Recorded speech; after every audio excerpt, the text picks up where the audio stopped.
doing a couple of things autonomously. First, it's isolating the thermal control system fluid loops from the radiator. This system is what will help keep the internal temperature of Dragon very comfortable for Sunny, Butch, and Alexander during the reentry phase. Dragon is also initiating separation of the claw mechanism, which will terminate data, power, and fluid connections between the spacecraft and the trunk in preparation for that trunk separation that I mentioned earlier. Now, as we saw before, we are hoping to get more views inside of the Dragon capsule. We will bring those, of course. We want to see more of our four crew members. But now a bit more of the Dragon Freedom capsule. It has flown on several missions for NASA. It first launched April 27th, 2022. To the International Space Station on NASA's SpaceX Crew 4 mission. It was subsequently used for 2 private spaceflight missions to the space station for Axiom Space, Axiom Mission 2 in May 2023, and Axiom Mission 3 in January of 2024. And of course, Crew 9 launched last year, is September 28th. So yeah, a little bit about the Dragon Freedom capsule. Here, a view that we have once again between the shoulders of Commander Nick Hague, who is on the left-hand side of your screen there, and Mission Specialist Alexander Gorbanov there on the right. That's right, Kate. And the next major milestone that we're looking ahead towards this afternoon is claw separation. We're targeting that claw separation at 2:05 p.m. Pacific time this afternoon, so less than 10 minutes from now. Continuing to get some views inside Dragon Freedom. To the far left there is NASA astronaut Butch Wilmore. And as you can see, the crew is suited up in their space suits. They are suited up in what we call dynamic phases of flight. So when they launch, when they dock, when they undock, when they return back for splashdown. We might hear some call outs on the loops about putting their visors down. That will happen just prior to deorbit burn. And you'll hear us pause when some of those communications happen. That's because we want to make sure that we are relaying the best information to you all, and so that you hear it as well. So if you do hear us pause, that is what we're doing. You also see they have their on there, and I know the gloves are pretty unique on the Dragon spacesuits, right? They're custom created? Yes, the spacesuit overall is custom fit for each astronaut. These gloves enable usage of the touchscreen panels that they have in front of them. We can't see it from this view, but that view we saw earlier between Alexander Gorbanov and Nick Hague, that is a touchscreen. It allows the crew to monitor everything that Dragon is doing along with those tablets that they have there on their legs. So yeah, the spacesuit itself is intended to act as a mini spaceship, if you will, as once the visors are closed, it is able to maintain a pressure in the unlikely event of a depressurization event for Dragon. So there we can see those screens I was talking about. So there in the center, we've got the location tracker, as well as on the left-hand side, it's mapping out the operations that Dragon is executing. The crew has to remain well informed of all these things that Dragon is doing autonomously. That basically means that Dragon is flying itself. The crew has the ability to gain control of the capsule if necessary, but the capsule is essentially going to bring itself home. But of course, in order to be familiar with Freedom, SpaceX, deorbit sequence start in 5 minutes. Freedom capsule. And so we did hear that call out for the deorbit sequence start to begin here in 5 minutes. That call from the ground came from the core, or Crew Operations Resource Engineer here in Hawthorne, Mission Control just behind us. And that went up to Commander Nick Hague. He's going to be doing the majority of the communications during the flight downhill today through splashdown, and they'll be communicating with the core all along the way. Now, we did mention that they are flying on Crew Dragon Freedom. The naming of spacecraft has gone all the way back to the very beginning of this human spaceflight program. This is a novice during the Mercury program. And so the crew that first flew up on Freedom a few years ago had the opportunity to name this Dragon, and they named it Freedom. That was Crew 4 that was the first flyers on this spacecraft. It's also flown for Axiom Mission 2 and 3, and then, of course, today for Crew 9 as well. Yeah, actually, fun fact about this particular capsule, of those 4 missions that Sandra just mentioned, we have seen daytime splashdowns for 2 of those. Today will mark the third daytime splashdown. So there's something lucky about this particular capsule that gets daytime splashdowns. Nighttime is great because we can see even more clearly the capsule streaking through, but I personally love the daylight views because we really get even better views of the recovery team operations during that phase of the mission. Yes, absolutely. And if you follow along with our missions, you'll know that sometimes weather is a watch item when it comes to undocking and splashdown. We do splashdown in the water, so we want to ensure that parameters like wave heights and wind speeds and precipitation, lightning, all of that is good for the crew and the safety of those recovery personnel. And today the weather is just pristine. We got off of space station on the very first attempt. So I'm joking around and saying that it was because it was St. Patrick's Day and we got really lucky with the weather. I wouldn't disagree with that. Speaking of weather, we will be hearing from CORE probably around 2:20-ish. Typically, before we enter the period of loss of signal, or LOS, we will hear an entry briefing from the CORE, the Crew Operations Resource Engineer, and they will deliver important information like updated anticipated splashdown and loss of signal times to the crew, as well as the wave height and wind speed. So we'll be standing by to listen in on those. Like I said, that will happen shortly after. Typically after trunk separation. I can't quite remember if it's before or after deorbit burn. It must be before. But in any case, we'll be hearing all of that coming from CORE. In fact, that individual is seated there in the room on your screen. That is SpaceX Mission Control in Hawthorne, California. That room is located just over our shoulders, and that is where Dragon operators are standing by on console, monitoring the progress of Dragon as it continues its way home. It's been, at the point of splashdown, it'll be about 17 hours since Dragon undocked from the International Space Station. The team there in Mission Control, there are multiple teams, in fact, and they cycle through shifts to ensure that everybody gets the required rest and sleep periods, just like the astronauts on board. That Crew Operations and Resource Engineer is seated there in the room, and that, like Sandra said, is the primary voice that we'll be hearing communicate from the SpaceX team to the crew on board.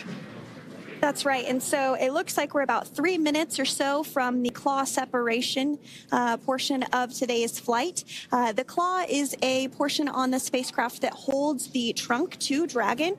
Following claw separation, we're going to jettison or remove that trunk because it's no longer needed. The trunk has solar arrays on it that provides power to the Dragon spacecraft. But now that we're beginning the reentry process, we need to go ahead and jettison that trunk and able to expose the heat shield, which is really going to do the heavy lifting as Crew 9 re-enters the Earth's atmosphere. They come in at 17,500 miles per hour, so they really need to ensure that that heat shield absorbs that heat. And there's deorbit sequence start.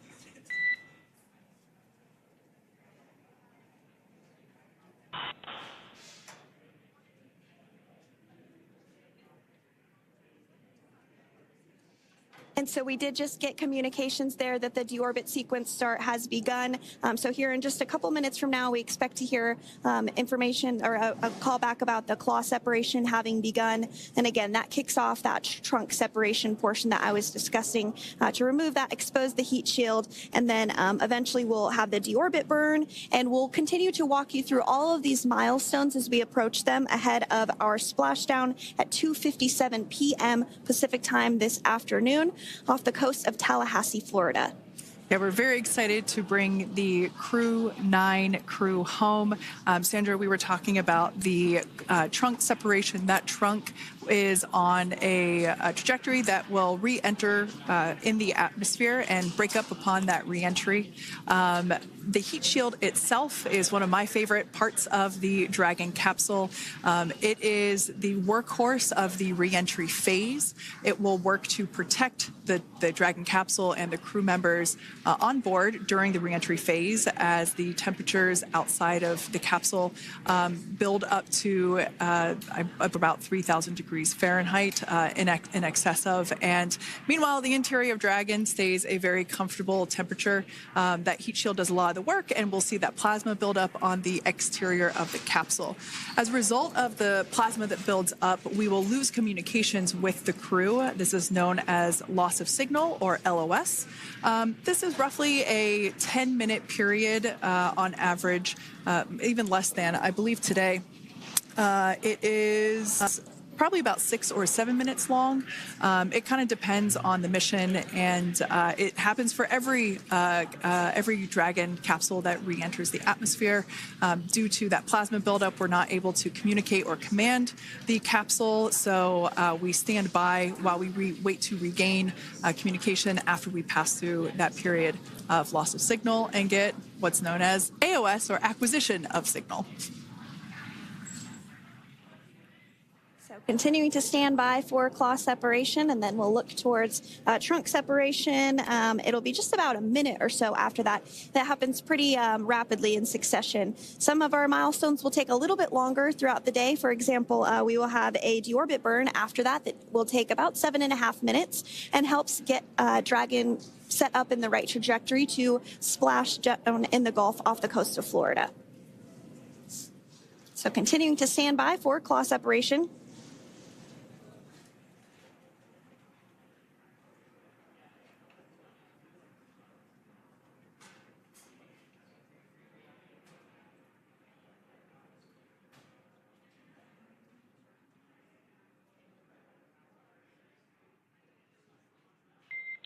Nominal trunk jettison. All right. Great news there. That trunk has been jettisoned from the Dragon capsule. So the claw was separated. That's the mechanism that connects the telemetry and power between the Dragon capsule and the trunk. In order to expose the heat shield underneath Dragon, we had to jettison that trunk, and so we just got confirmation that that has happened. So that is great news. Basically means that telemetry is looking good, and that the nitrox system is primed for cabin and suit cooling, and the heat shield, like I said, is now exposed and ready for atmospheric re-entry. The trunk served its purpose by gathering energy from the sun through its solar cells and converting that to battery power. Since we separated the trunk, we can't generate any more new power, but we really don't need to since we're coming home and Dragon has enough battery power already stored. Now, up next, the final steps that Dragon will perform prior to re-entry: the slew, or the maneuver to deorbit burn attitude, and then the deorbit burn itself. This deorbit burn is the last time that the forward Dracos, which are the 4 thrusters located on top of the spacecraft under the nose cone, it's the last time that they will ignite. The deorbit burn will place Dragon on a precise trajectory to return to the splashdown zone off the coast of Florida, off the coast of Tallahassee, Florida, and that will last about 7.5 minutes once it starts. And so deorbit burn is targeted for 2:11 p.m. Central Time, so about 2 minutes from now. As we mentioned, it's going to last about 7.5 minutes, again, helping to get Dragon into the precise trajectory to ensure that splashdown occurs in the area that was calculated and where the recovery team is already in place, ready to support splashdown operations today. The recovery vessel Megan is the ship that is going to be utilized today, and we also have what is called fast boats that go out first to check the spacecraft and make sure everything is looking good before the recovery vessel Megan approaches. So that whole recovery process takes about an hour, I would say, from the time the crew splashes down to the time they're on the boat and the crew gets out of the capsule. And we'll continue to bring you live coverage through every step of the way today as Crew 9 returns home.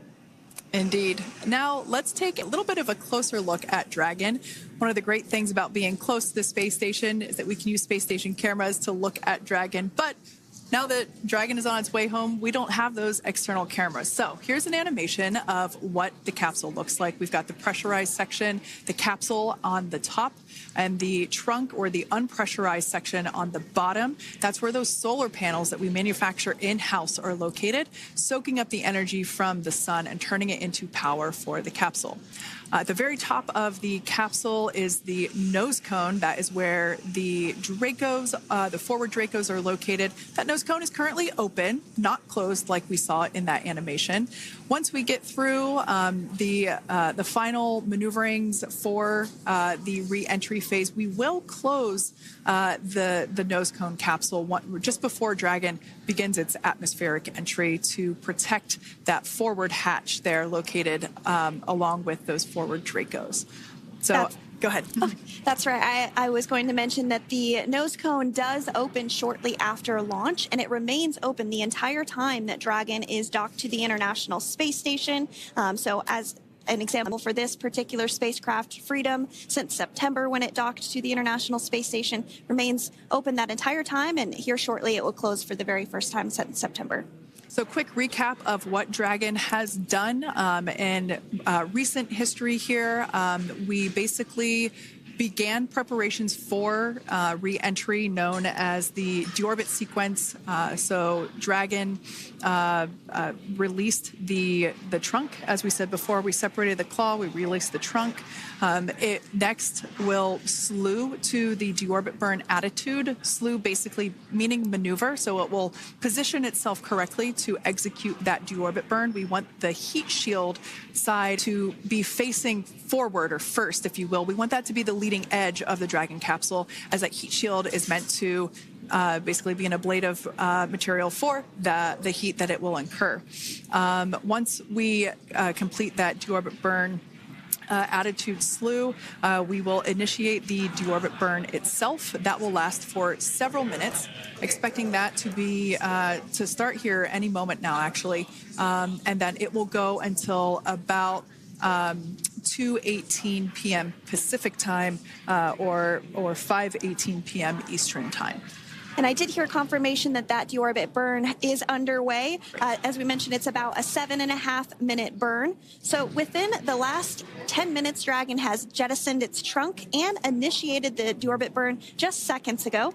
As mentioned earlier, for those operations, NASA and SpaceX closely coordinate with the United States Coast Guard to establish a safety zone to ensure public safety and for the safety of those involved in the recovery operations, as well as the crew on board the returning spacecraft. Multiple notices are issued to the mariners in advance of and during recovery operations, and Coast Guard patrol boats are deployed to discourage boaters from entering the spacecraft, the splashdown zones. So we do want to stress to the public the need to respect the safety zone. Recovering a spacecraft from the water is a hazardous operation, and any other boats interfering increases the risk to not only the astronauts in Dragon, but the teams working to recover them from the water and the safety of those that may come too close. So for the safety of the crew, which you see there on your screen, your safety, we recommend you sit back and watch as we'll continue to bring you the best possible views of our astronauts' homecoming. Yeah, as I mentioned earlier, this deorbit burn is the last time that we will utilize our 4 forward Draco thrusters. Forward basically meaning at the top of the Dragon capsule. Dragon Freedom has not yet entered the Earth's atmosphere. This deorbit burn is what will line the vehicle up and put it on its final trajectory to the landing site right off the coast of Tallahassee, Florida. So basically, it is the last burn that the Dragon spacecraft executes and is what really locks it in for that precise landing. As you can see on your screen right now, Nick, Sunny, Butch, and Alexander are using their screens to keep tabs on the burn duration, the Draco firings, and trajectory details such as entry angle, spacecraft perigee, and how much distance remains until deorbit burn termination. As I mentioned earlier, Dragon is flying itself. So all the crew has to do is stay strapped into their seats and keep tabs on things. Although I must say, if I had one of those window seats, it would be pretty difficult to restrain myself. Now, with Dick, Sunny, Butch, and Alexander ready to deorbit and splash down back on Earth, they will be heading to one of 8 targeted sites supported by SpaceX and NASA. All of these sites are located off the coast of Florida, either in the Gulf of America or the Atlantic Ocean. Spreading the supported sites across multiple locations helps maximize the return opportunities for this mission and future crews, lowering the chance that we'll have to wave off due to bad weather. For those of you following along, you'll know that today's splashdown marks our final Dragon recovery on the East Coast. After 6 great years of successful recovery operations off the East Coast, we'll be moving all Dragon recovery operations back to the West Coast. And as always, NASA and SpaceX jointly select our splashdown location. And for today, the prime recovery site is off the coast of Tallahassee, Florida. The selection process works with a lot of different variables, including the space station's orbital trajectory or path that it follows, what landing sites are available and have favorable weather, how much free flight capability Dragon has for the trip home, and the sleep schedules for the returning crew members, as well as, of course, the big one, the weather. We'll start with calculating daily return options based off of the space station's current orbit and Dragon's capabilities to maneuver and line up for re-entry. The time from undock to landing at the primary site can vary from less than 6 hours to more than 39.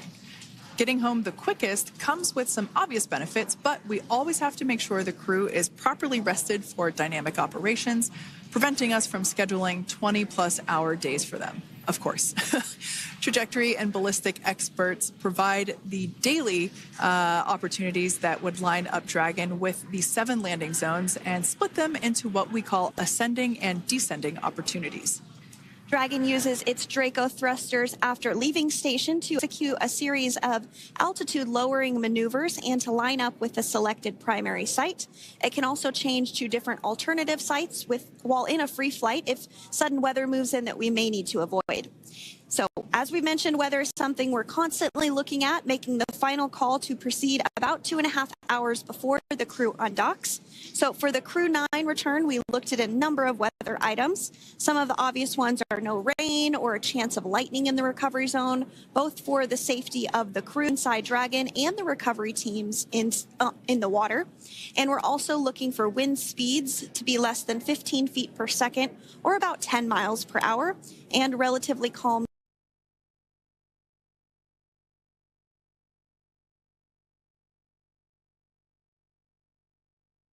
either proceed towards the primary site, head to the alternate, or select a new zone based on real-time weather data. These checks happened all the way up until we were in the final hours before the deorbit burn, which has just about a minute or so left in it. And this is the last burn in the trip home that commits Dragon to re-entering the Earth's atmosphere. Now, we are currently waiting to conclude the deorbit burn. We've got less than a minute until that finishes. We will expect to hear a call out for nominal burn, which will confirm completion of that deorbit burn for Dragon Freedom.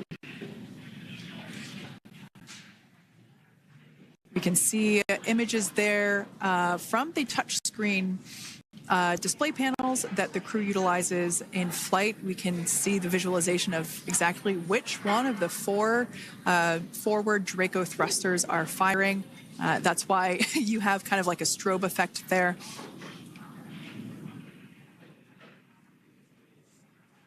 And if you're just joining us, you are looking at live views of the Dragon Freedom. On your left is Commander of Crew 9, Nick Hague. To his right is Roscosmos cosmonaut Alexander Grabenkin. And also in Gorbanov, excuse me, that is Alexander Gorbanov. And then also in the capsule today is NASA astronauts Sunny Williams and Butch Wilmore. We're awaiting confirmation that their deorbit burn is complete, which is the last burn that's going to help set them up on a trajectory to splash down off the coast of Florida. Deorbit burn complete. Performance nominal. Nose cone closure initiated.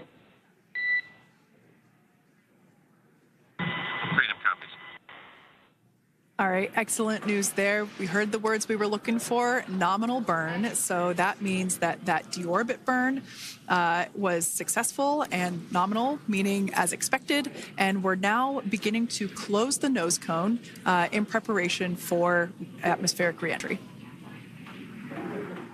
So in the background, Dragon is currently inhibiting those forward bulkhead Draco thrusters that we just used to complete the deorbit burn, ensuring it's safe to latch the nose cone shut for reentry.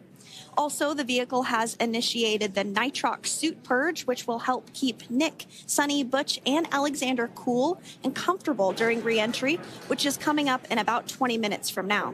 At this point, the nose cone is closing and protecting the forward hatch for reentry, and the crew are using their screens to continue to monitor the locking of the nose cone, which is done by a set of hooks. And as we mentioned earlier, that nose cone has remained open since September, so this is the first time it's closing in a few months.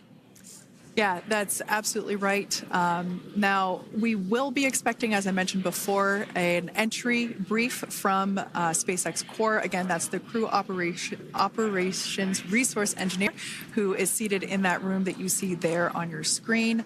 That entry brief will provide updated times for anticipated splashdown as well as the loss of signal or period of LOS. That briefing will also give us information such as wind speed and wave height at the expected splashdown location. All in all, everything has been great today. All events have been executed on time as expected, and we are looking forward to a splashdown of the Crew 9 crew at about 5:57 p.m. Eastern Time or 2:57 p.m. Pacific Time. Between now and then, things are going to start moving quite quickly. In fact, if anything, this will have seemed like the slower part of the reentry phase. We're going to go through, like I said, that period of loss of signal or LOS. That period is a few minutes long where we are unable to communicate or command the capsule due to the plasma that builds up on the exterior of the capsule. That period, like I said, lasts for a couple minutes. You will start to hear SpaceX Core hail the Crew 9 crew a little bit earlier than expected because we, in the past, have actually regained communications a couple minutes earlier than initially anticipated. So we'll go through that period of loss of signal, that entry period, that specifically when the Dragon spacecraft is re-entering through the atmosphere. Approximately at about 18,000 feet when the capsule is traveling at 350 miles per hour. We will see our first views of parachutes for the day. It's one of my favorite moments of return sequences is when we get to see the drogue parachutes. We'll see the drogues come out. Those drogues will help slow the vehicle down to about 119 miles per hour. And then that is when the main parachutes will come out from the Dragon spacecraft and then ultimately end in splashdown. And we are hearing confirmation that the nose cone is closed and everything was nominal or as expected with that closure. So as we begin the second half of entry, Dragon is now beginning to inject cooled nitrox into the air being delivered to the spacesuits worn by Nick, Sunny, Butch, and Alexander. Again, this is what will allow the crew to remain comfortable while external temperatures reach 3,500 degrees Fahrenheit as they re-enter the Earth's atmosphere. So the heat shield is pointing forward, leading Dragon to the landing site. Yeah. Now, speaking of the heat shield, Dragon's primary heat shield is comprised of PICA 3.0, which stands for Phenolic Impregnated Carbon Ablator. The first-gen PICA was initially developed by NASA for studying and sampling comets within our solar system. SpaceX partnered with NASA to develop PICA X, which was the second-generation product used on all Dragon 1 cargo resupply service missions that resupplied the International Space Station on 20 missions. PICA 3.0 was developed specifically for use on Dragon 2 crew and cargo with enhanced structural and thermal capability that allowed the heat shield to be even more effective in the way that it utilized the ability to make that heat ablevate as it goes through the Earth's atmosphere.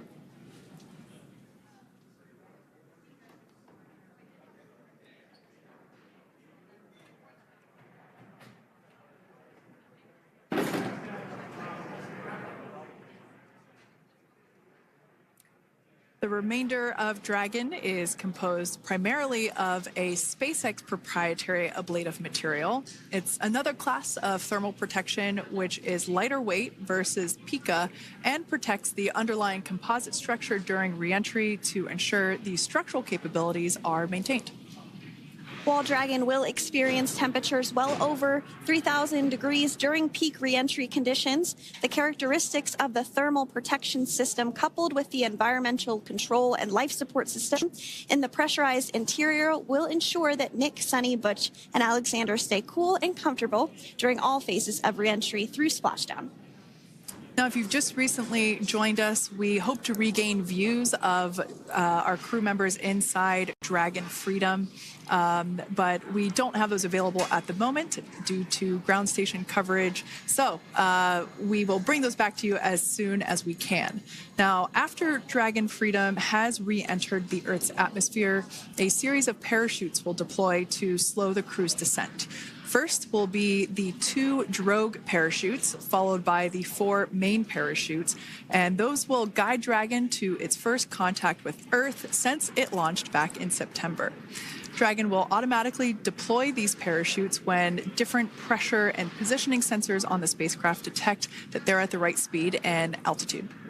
Vehicle velocity at drogue deploy is approximately 350 miles per hour, and they deploy at about 18,000 feet. Now, when the vehicle velocity at main deploy is approximately 119 miles per hour, and they deploy at about 6,500 feet. When Dragon splashes down in the water, the vehicle velocity will be about 16 miles per hour, so you can really see how those parachutes help to slow down the crew inside the capsule. The highest G-load the crew is expected to experience today is about 3 to 5 Gs. Yeah, when you think about really fun roller coasters, they're about in that range. So I'm sure that our crew on board will be well equipped to experience those Gs. It's nothing for them. They go through much more intense training. And so we are continuing to make our way through a number of milestones today. We did have trunk separation. Freedom, SpaceX. Nose cone is secure for entry. Freedom comes.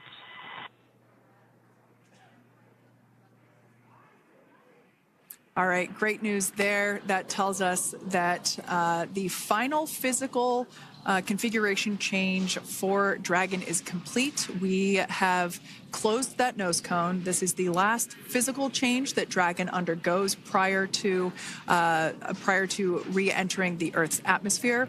It's important that that nose cone is completely closed because underneath it is not only where the 4 forward Draco thrusters are located, but it's also because that is where the forward hatch is located. That is the hatch that is utilized for the crew to ingress and egress from the station while it is docked on board. And since our capsules are flight proven and we reuse them on future space flights, we want to make sure that all of the integrity of that hardware remains intact. So that nose cone is successfully closed, and we're going to start moving pretty quickly here. As I mentioned before, we'll go through loss of signal. We'll get that signal back several minutes later, and then we'll see the parachute action. Yep, and then that's all ahead of splashdown off the coast of Florida. We're targeting Tallahassee as our splashdown zone today at 2:57 p.m. Pacific time this afternoon. Now, you did mention the call to the crew.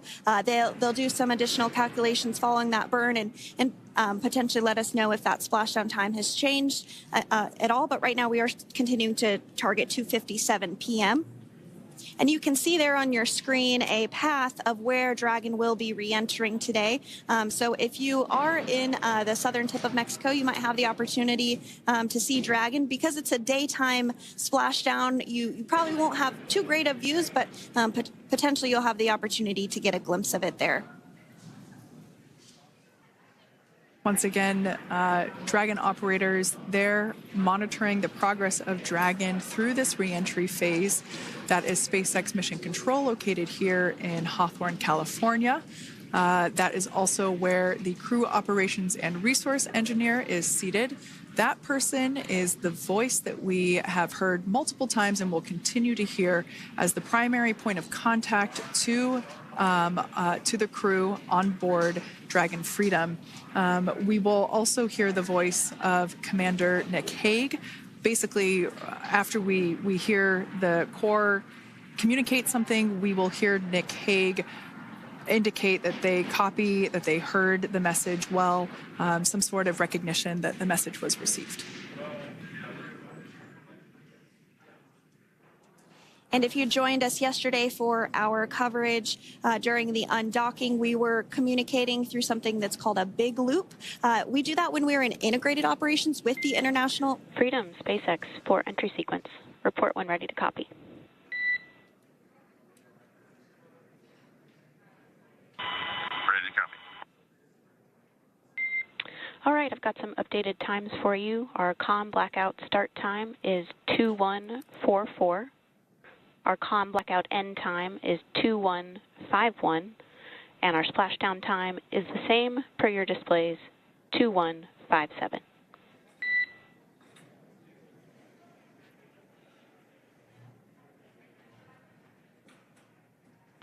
Okay. Understand COM blackout start 2144, stop 2151, splashdown per display.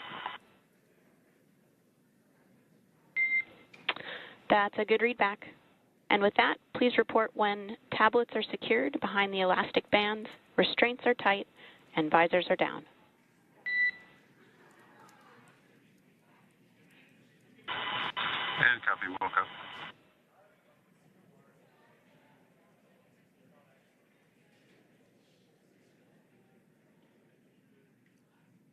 And with that communication from the Corps or Crew Operations Resource Engineer here in Hawthorne to Commander Nick Hague of Crew Dragon Freedom, we did hear that the loss of signal period is still at 2:44 p.m. Pacific, but we had a 1-minute adjustment to the acquisition of signal. That's going to now be at 2:51 p.m. Pacific time. However, our splashdown time remains the same at 2:57 p.m. Pacific time this afternoon off the coast of Tallahassee, Florida. So all good news there as Dragon continues to make its way home with the Crew 9 crew. As we've mentioned before, we are splashing down on the Gulf Coast. We have ability to splash down on either side of Florida, but the location site outside of Tallahassee, Florida is the site that was selected today due to best recovery conditions.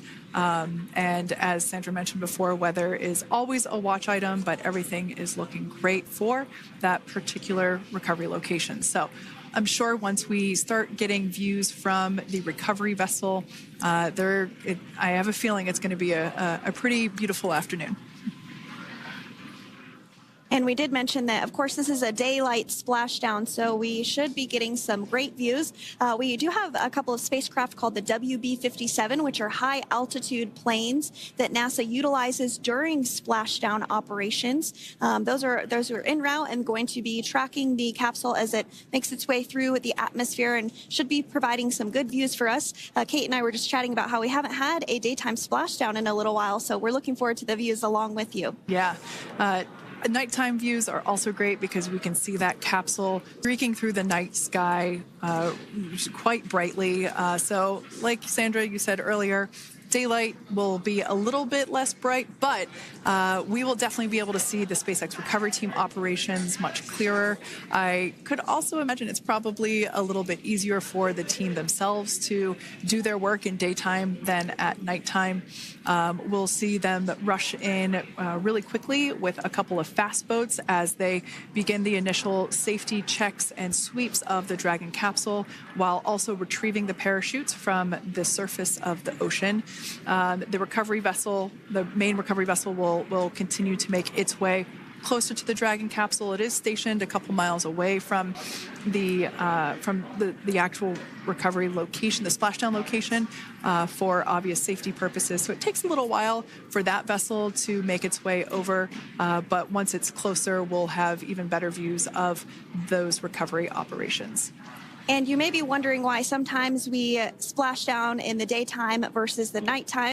And believe me, we would all love for these operations to happen during regular daytime working hours. But unfortunately, orbital mechanics just doesn't quite work out that way. So it has to deal with the location of the International Space Station, as well as where the splashdown zone is on Earth and that trajectory, as well as the phasing. So as we mentioned earlier, sometimes we have phasing as short as 6 hours, sometimes in excess of 30 plus hours. It just depends on where the targeted area is that the capsule is going to splash down. So today's phasing has been 17 hours since undocking occurred at 10:05 p.m. Pacific yesterday evening for us here in Hawthorne.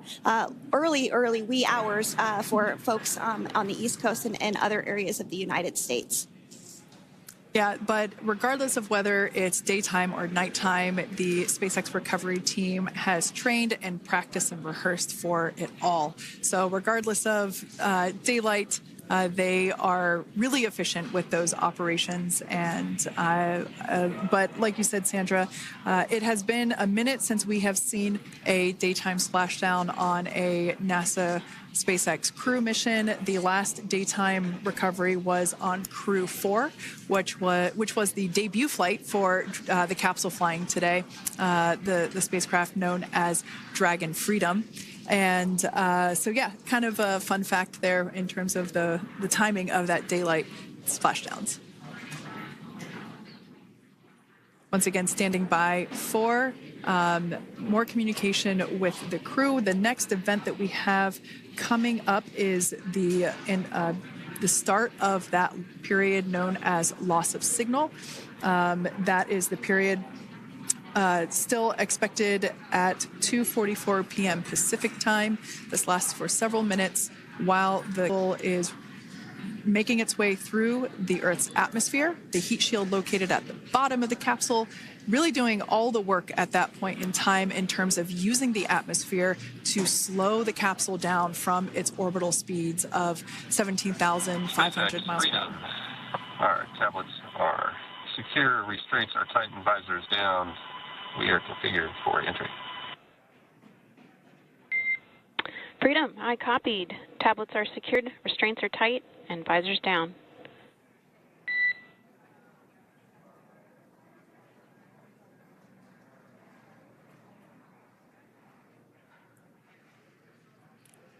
All right, great news there in terms of continuing to make progress. That back and forth communication we heard was just letting Core know that per their instructions, Crew 9 has now put away everything that was necessary in order to begin the re-entry, including those tablets that were located on their legs. Those are now stowed away. They've tightened that safety harness that we see there, and the visors are now down. So with all that being said, let's take a minute to meet our returning crew. U.S. Space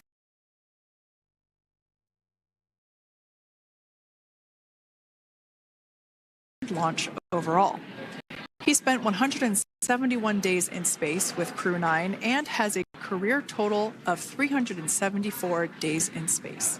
During his mission, he completed a spacewalk with astronaut Suni Williams. That was his fourth spacewalk, earning him a career total of 25 hours, 56 minutes of spacewalking time. Before Crew 9, Hague previously served as a crew member of Expedition 59 and 60 back in 2019. He flew with Alexei Ovchinin and NASA's Christina Koch. So this is his second time sharing the space station with Ovchinin. The Kansas native is a test pilot and distinguished graduate of the United States Air Force Academy. Nick spent 5 months in Iraq in support of Operation Iraqi Freedom. He voluntarily transferred from the United States Air Force to U.S. Space Force in 2021 and is an active colonel. His wife, Katie, is a retired U.S. Air Force colonel, and they have 2 sons. NASA astronaut Suni Williams is a mission specialist for Crew 9. This was her 3rd visit to the International Space Station. She originally launched aboard Boeing Starliner spacecraft and arrived at the space station on June 6th. Following the agency's decision to return Starliner uncrewed, she became an Expedition 71 and 72 crew member, where she logged 286 days in space on this mission.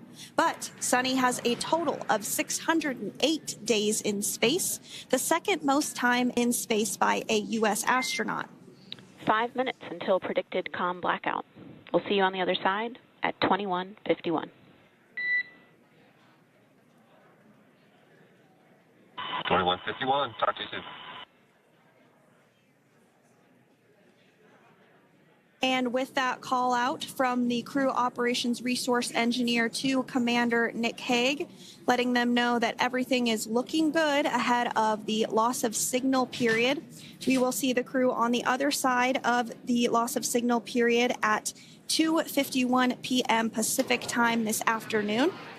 Continuing on about Sunny Williams, who has a total of 608 days in space, the second most time in space by a U.S. astronaut. Former NASA astronaut Peggy Whitson actually ranks first for the U.S. with 675 days in space. Sunny conducted 2 spacewalks and has completed 9 over the course of her career for a total of 62 hours, 6 minutes of spacewalking time. She ranks 4th on the list of cumulative time spacewalking by a female astronaut, and she has flown on 4 different spacecraft types, including the Space Shuttle, Soyuz, Starliner, and now Dragon. Previously, she served on Expedition 14 and 15 in 2006 and 2007, and again with Expedition 32 and 33 in 2012. She's a retired U.S. Navy captain and is a proud graduate of the U.S. Naval Academy and was the first astronaut to run a marathon in space. Pretty awesome stuff. Now, NASA astronaut Butch Wilmore is also serving as a mission specialist today. This is his 3rd spaceflight and, just like Sunny, logged 286 days in space. He conducted 1 spacewalk and completed 5 over the course of his career, earning him a total spacewalking time of 21 hours and 2 minutes. He's flown on 4 different spacecraft types throughout his career: the Space Shuttle, Soyuz, Starliner, and now Dragon. Previously, the Mount Juliet, Tennessee native served on STS-129 in 2009 and Expedition 41 and 42 from 2014 to 2015. Wilmore is also a retired captain in the U.S. Navy. Next up is Alexander Gorbanov, who is the 3rd mission specialist serving on today's mission. Crew 9 was his first space flight to the space station, earning him a total of 171 days in space over the course of his career. Gorbanov, along with Nick Hague, saw the arrival of 4 visiting vehicles and saw the departure of 4 as well. The duo orbited the Earth more than 2,700 times since September. Before his cosmonaut selection in 2018, Gorbanov worked as an engineer for a rocket space corporation and helped support cargo spacecraft launches from the Baikonur Cosmodrome in Kazakhstan.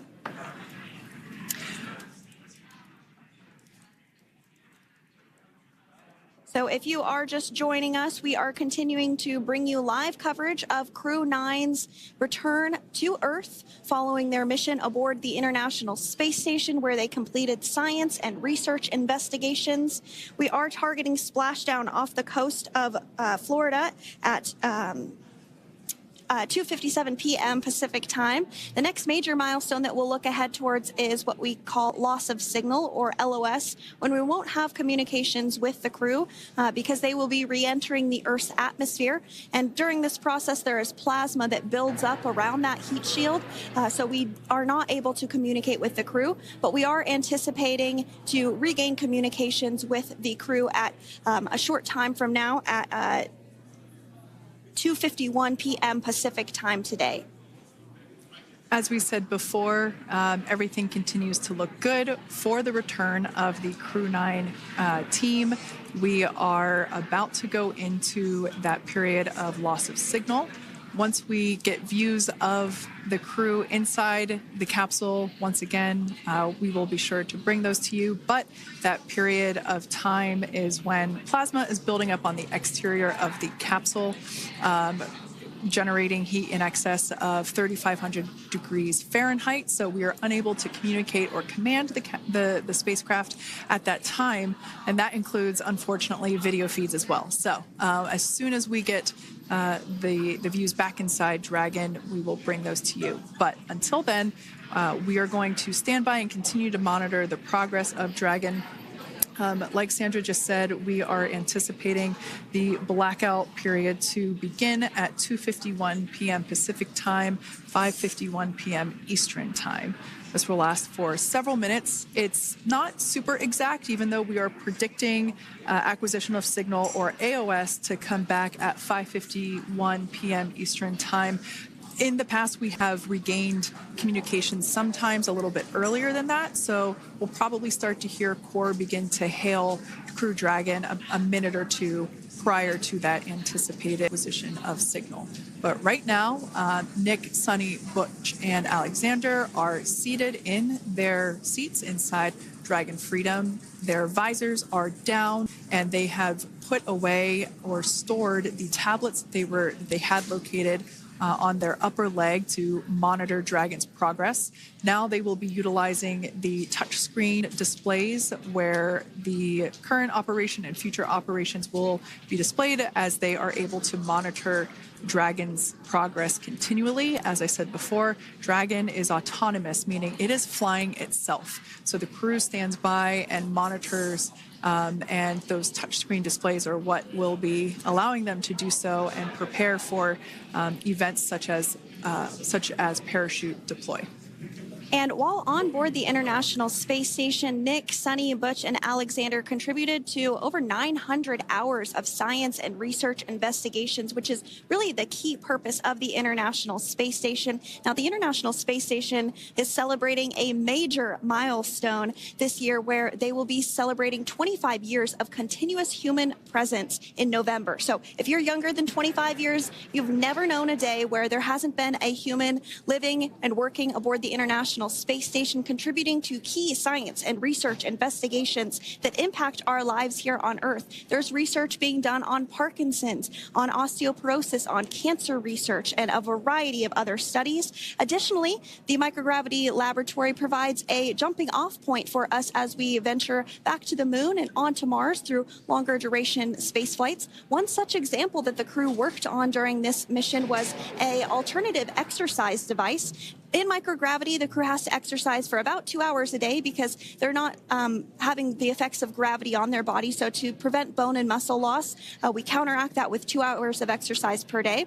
On board the International Space Station, they have 3 ways in which they can exercise. They have a bike, they have a treadmill, and they have a similar to a weightlifting machine that counteracts the microgravity environment. But a particular experiment that this crew tested out was a combination of all 3 of those in one smaller device. And this is really critical as we continue on to the moon, Mars, and beyond, because space is really important in spacecraft.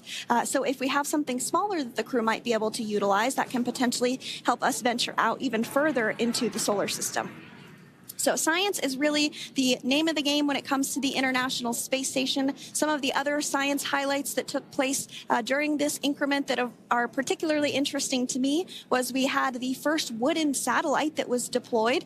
This is a study to see if other materials might be more resourceful or renewable in space. So I'm really excited to see the results of that one as well. Additionally, we had a couple of spacewalks that took place to not only provide maintenance to the International Space Station, but also where we swabbed the outside of the space station near vents to see if any microbes that we all have microbes on us, to see if any of those could survive in the harsh environment of space, which again is very important for us to know and understand as we continue to the moon, Mars, and beyond. Very exciting stuff. Now, at this point, we have now entered the communications blackout period for the Dragon spacecraft. This lasts approximately 7 minutes due to plasma formation around the spacecraft itself. During this time, no vehicle telemetry is received by mission control or the recovery team, and no external commanding of the vehicle or voice communication is possible. But as a reminder, Dragon is designed to fly itself. During reentry, the vehicle will be slowing down from orbital velocity, which is approximately 17,500 miles per hour. The top temperature that Dragon will experience upon reentry is 3,500 degrees Fahrenheit. This blackout period, as I said before, we expect it to last about 7 minutes today, concluding at 5:51 p.m. Eastern Time or 2:51 p.m. Pacific Time. We right there have our first view of Dragon Freedom coming home to Earth. And that view is from the WB-57, which is one of NASA's high-altitude planes that is tracking. Now, because of the way that this camera is configured, it does look like it is dark, but it is indeed daytime, and you're beginning to see that plasma trail as Dragon re-enters the Earth's atmosphere. All of that is expected. We are anticipating an acquisition of signal around 2:51 p.m. Pacific Time, so just minutes from now, and you may hear the core begin to hail out or call Dragon for communications and see if we can potentially get communications with them a little bit earlier. Following this, we'll have two events in rapid succession. We'll have the drogue parachutes deploy at 2:53 p.m. Pacific, followed by the mains just 1 minute later at 2:54 p.m. Pacific Time, ahead of a splashdown at 2:57 p.m. Pacific Time off the coast of Tallahassee, Florida.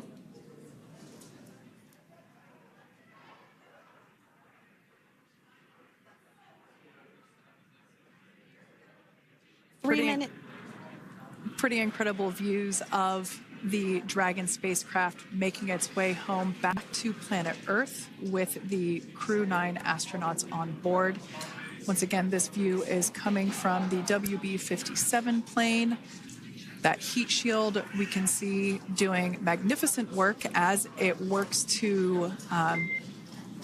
Freedom, SpaceX, Comcheck.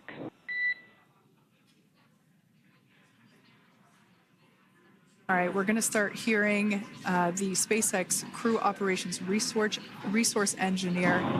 SpaceX Freedom is with you. 4.16. Enjoying the ride. Copy that, Freedom. Great news there from Commander Nick Hague reporting back. We see a healthy flight computer. Expect automated chute deployment. Freedom copies. Like we said before, things moving very quickly as Dragon Freedom makes its way home. Next event coming up will be deployment of the drogue parachutes. This occurs around 18,000 feet. GPS has converged. Expect nominal altitude for drogue chute deployment.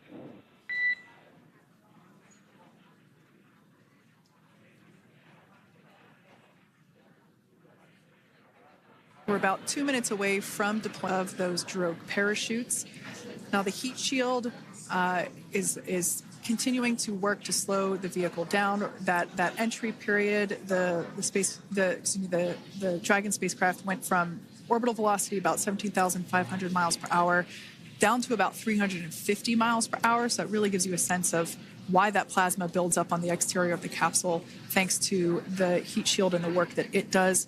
Those drogue parachutes will slow it down from 350 to about 119 miles per hour. We can see 15 kilometers. Brace for drogue window. We can see seat rotation happening inside the capsule. Great to get those first views of our crew members. Once again, the capsules are going about 350 miles per hour when the drogues are deployed. Those drogue parachutes that we manufacture here in-house are going to slow the spacecraft down to 119 miles per hour. And that is when we will see the main parachutes deploy, and that occurs about 6,000 feet above the ocean's surface. And we are expecting drogue deployment at 2:53 p.m. Pacific, so we should see it any second now. And there you are. A great view of Crew 9 inside Dragon Freedom as it returns back to Earth. We are awaiting the drogue deploys. This view coming from the WB-57 high-altitude plane. And there you see it on your screen, drogue deployment. Drogue descent rate nominal. You can hear the crowd here. Visual on 2 healthy drogues. The crowd here very excited as Dragon Freedom continues to make its way back to planet Earth.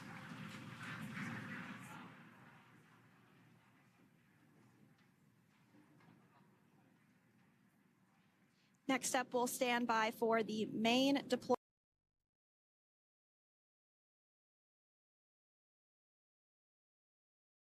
Further, as we mentioned, Freedom will be traveling 16 miles per hour when it splashes down off the coast of Tallahassee, Florida, here at 2:57 p.m. Pacific time this afternoon. And there we go.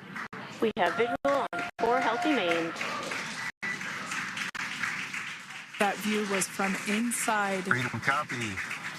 And That view was from inside one of the buckets where the parachutes are located. So we see a great view there of the reefing on those parachutes. And as those main parachutes begin to inflate fully, 4 beautiful, healthy mains. Now awaiting visuals of splashdown. Next Freedom, 1,000. We'll start to hear Commander Nick Hague. Copy, 1,000. As we heard right there, Commander Nick Hague will be calling out the altitude of the Dragon capsule from here on out. Landing in water is simpler and provides more margin against unlikely parachute issues. You can see those parachutes continuing to slow the Dragon capsule down. And if you're just joining us, you're looking at 800 meters. a live view of Crew 9, just minutes away from splashing down off the coast of Tallahassee, Florida. Splash down 2 minutes from now at 2:57 p.m. Pacific. We do have 4 healthy mains really doing the job there. Just breathtaking views of a calm, glass-like ocean off the coast of Tallahassee, Florida. Crew 9 just minutes away from splashing down. This is really such an incredible shot. That Copy, was 600. That was a live view from our recovery vessel, Megan, which is stationed a couple miles away from the splashdown site. We can see the crew there using their restraints as resting places for their arms. They were just in space moments ago, so their arms were able to float freely. 400 meters. This is a gorgeous bluebird day here that we have for the splashdown of Crew 9. It's incredible to think that the Dragon capsule just minutes ago was going over 17,000 miles per hour and now gently coasting to a soft splashdown. 200. Copy, 200 meters. Brace for splashdown.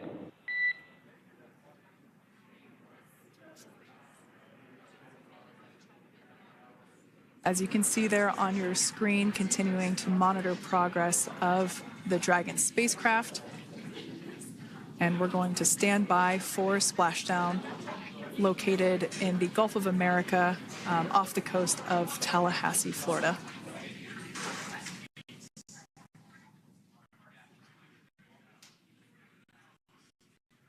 And splashdown. Crew 9 back on Earth.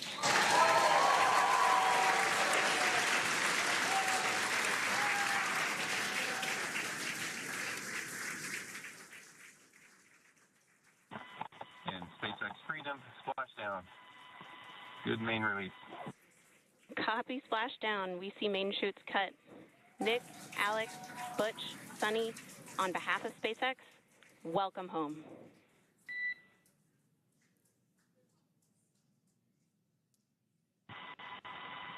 It is an amazing, what a ride. I see a capsule full of grins ear to ear.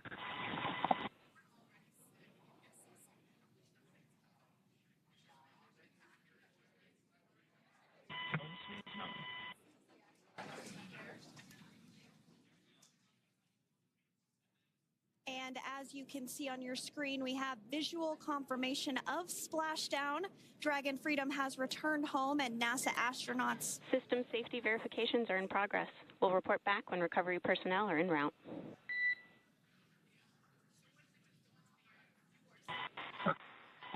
Understand. And we're in section 2, 4.800 landing response.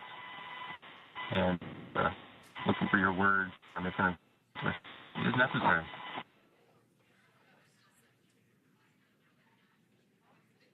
In the distance, we can see the recovery vessel making its way.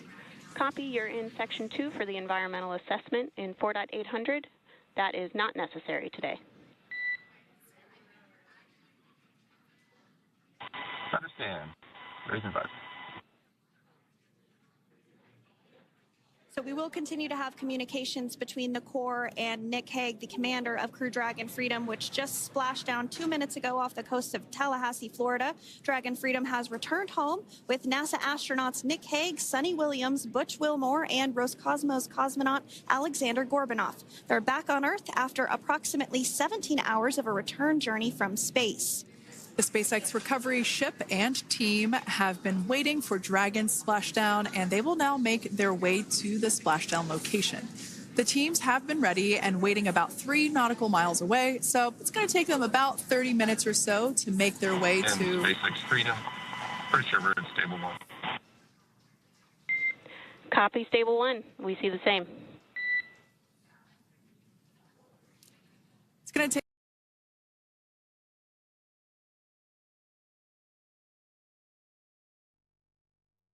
of that thermal protection system, or TPS.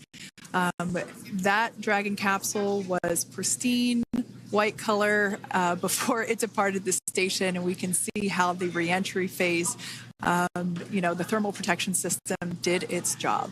Now, if you're wondering what that hole, that like bucket area is, that is underneath the side hatch. That is where the main parachutes were stored. So when we saw the Dragon capsule docked at station, it looked very different. The panel that protects and covers the main parachutes, that was still intact, as well as the panels that enclose where the drogue parachutes are located. We can see those fast Freedom, boats. SpaceX is go for recovery personnel to approach. Expect personnel alongside in the next few minutes. Freedom copies. We can see those fast boats. We weren't kidding when we said they were fast. While it does take about 30 minutes for the main recovery vessel to make its way over to the capsule, these fast boats will be doing a couple of things simultaneously. A couple of them are going to be working to retrieve the parachutes that you see in the background there of this drone shot. Those parachutes will be retrieved from the ocean surface. I want to make sure we are able to pull those out. The recovery vessel there closest to the spacecraft is going to be performing some safety checks. We can see there they're using an instrument that is basically working to detect if there are any hypergolic vapors or fumes that are still residing in and or around the Draco thruster nozzles or outlets. The hypergolic fuel, which is necessary for on-orbit burns to maneuver the spacecraft. Unfortunately, those hypergolics are unable to be breathed. They are toxic, and so this team here is doing those initial safety checks to make sure that it is safe for the rest of the recovery team to approach the spacecraft. They're also checking to make sure that any residuals from the pyros are safe and are not going to cause any issues. We can see the team working their way around the spacecraft to do these basically these sniff tests on all of those Draco thrusters. And as we continue to await the recovery of our Dragon spacecraft with NASA astronauts Nick Hague, Sunny Williams, Butch Wilmore, and Roscosmos cosmonaut Alexander Gorbanov inside, Dragon has autonomously completed several steps to safe itself following splashdown.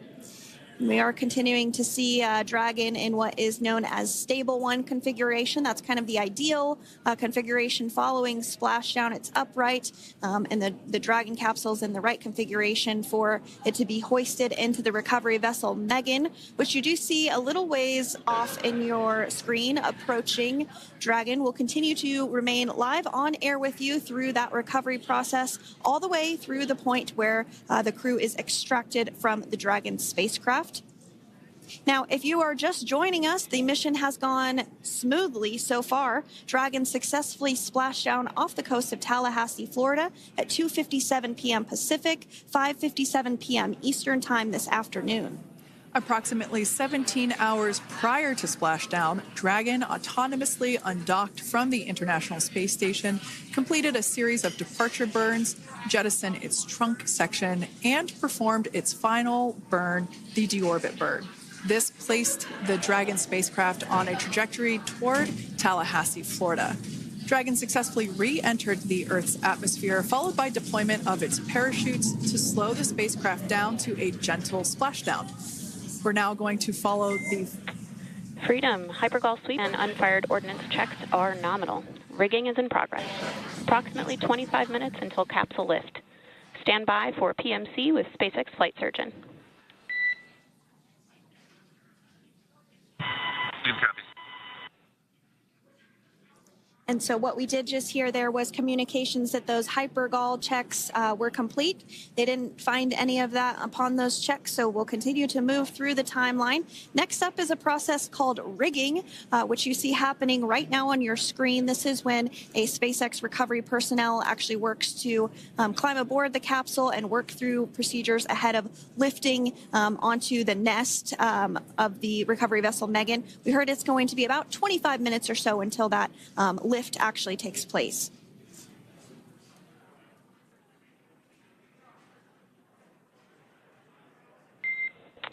Okay, Freedom, the next call will be from the SpaceX flight surgeon on Dragon to Ground Private. Understand. Thank you. That's there indicating that the crew will have the opportunity to do a quick check-in with the SpaceX flight surgeon. This is standard procedure for every Dragon spacecraft when it returns to Earth. It's just an initial check-in, make sure everybody is doing okay. They will also have another check-in with the flight surgeon once they are on board that recovery vessel that you see there in the background. We can now see that SpaceX recovery team member they're on top of the Dragon spacecraft. They are going to be working to install plugs in the Draco thrusters to ensure that none of those, and to ensure that no more hypergolic fumes or vapors come out from the spacecraft. They'll also place harnessing around the spacecraft that are required in order to lift it out of the water. Go ahead, Sandra. Continuing to get some views of the recovery personnel, both the main recovery vessel Megan, as well as some of those fast boats that we've discussed previously. It looks like just a beautiful day there out off the coast of Tallahassee, Florida. Weather was pristine. We were able to get undocked from the International Space Station as expected at 10:05 p.m. Pacific time yesterday evening, and Crew Dragon has since completed steps ahead of its splash at 2:57 p.m. Pacific, and we're now stepping through procedures to get Dragon hoisted up onto the Megan recovery vessel and get the crew extracted out of the spacecraft.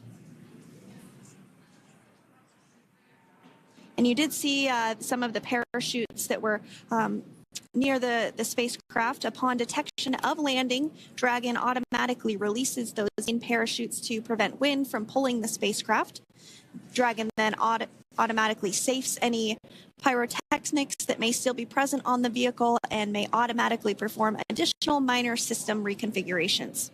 The astronauts will remain seated and in their suits at this point, but the onboard air conditioning keeps things temperature controlled inside the spacecraft so the crew remains comfortable, and the communication systems. Freedom, SpaceX, ComCheck.